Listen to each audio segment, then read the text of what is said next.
Good afternoon, everybody, from Andersen Forge. Got another knife to show you, and I'm going to show something else in this video.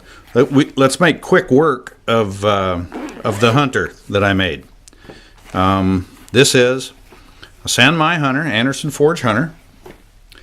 The components were chosen by the guy who commissioned the knife. He wanted a San-mai blade, African blackwood handle, and a wrought iron guard. I hope we can get a little bit of the detail on the wrought iron guard after it's etched. Wrought iron has an incredibly unique character to it.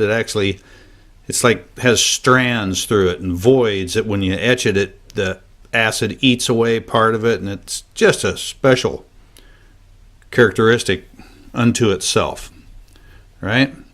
And the San-mai on this just astounded me. The transition zones where the migration zones where the carbon migrates from the high carbon core to the carbon deficient stainless is just spectacular. Get a little idea of the fit and finish on here. I just hit my camera with the fit and finish. It's pretty darn nice knife. I like these proportions. I like a 4 5/8 blade, 4 3/8 handle. He wanted divots in the handle.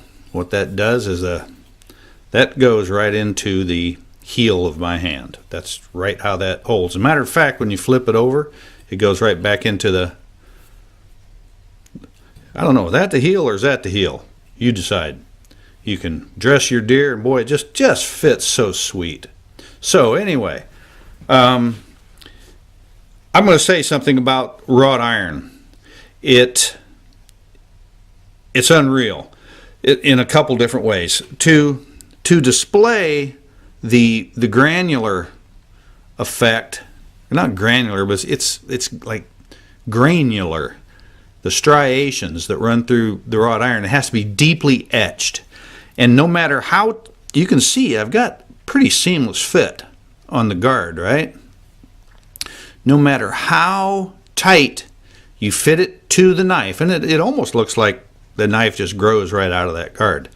But when you deeply, deeply etch it, even if you try to use a resist on the inside of the slot, it literally eats the guard material away, where I do not have a friction fit anymore.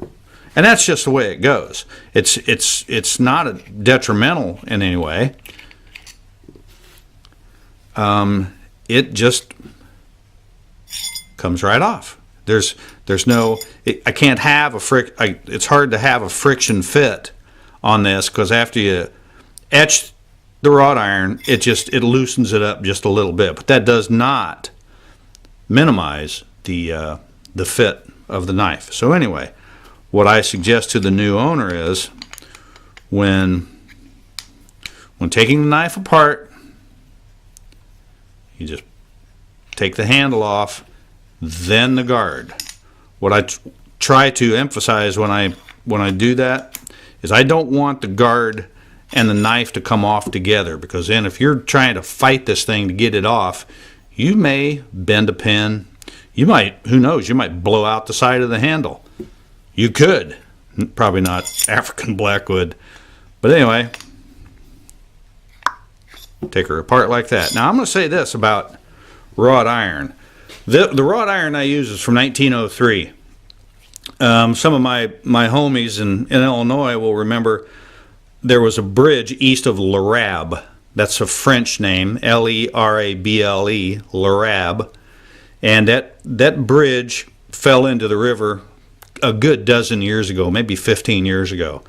And a lot of it's not the I-beam structural stuff, but anyway, I was going to say that bridge was built in 1903, so I know exactly how old this wrought iron is. A buddy of mine worked on the crew that pulled it up out of the river. It just fatigued after 100 years, and a bunch of ice on the river took the bridge out. So they pulled it out of the river, and these are the connective tissues, the straps and the rods and stuff that held that bridge together. But this is what I want to show about wrought iron. Imagine this steel. It's not steel. It's wrought iron. Exposed to the elements for a century. If you left something of your own out in the backyard over the winter by accident, it would be rusted to the point of just having to throw it away. This stuff has been sitting on the river, exposed completely for a century. And this is a piece of sandpaper. This is an untouched piece of wrought iron, and literally you go like that much. Can you see it? It's shiny. Right there, right where I just sanded. That's all the deeper the rust is. I've never been able to quite figure that out. That you can almost rub the rust off with your finger and find a shiny spot. It's just very, very shallow. Anyway, right there in the middle, that shiny area in the middle there is where I just hit that with sandpaper. It's just crazy. It's so shallow. So anyway, that's a little dissertation on wrought iron. The lighting in here does not show the beautiful brown striations through this African blackwood. I find that the most attractive there is the brown and black combination. Anyway,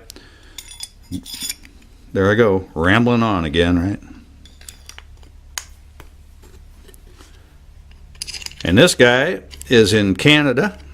He should have this in a few days, and he's going to use this deer hunting this year, so we used the simplified method of takedown. And there she is. Beauty. Beauty, eh? I used to have a buddy that say, beauty, eh? African blackwood hunter. African blackwood hunter. San-mai. 1095 and 410 stainless. Have a great Thanksgiving, everybody.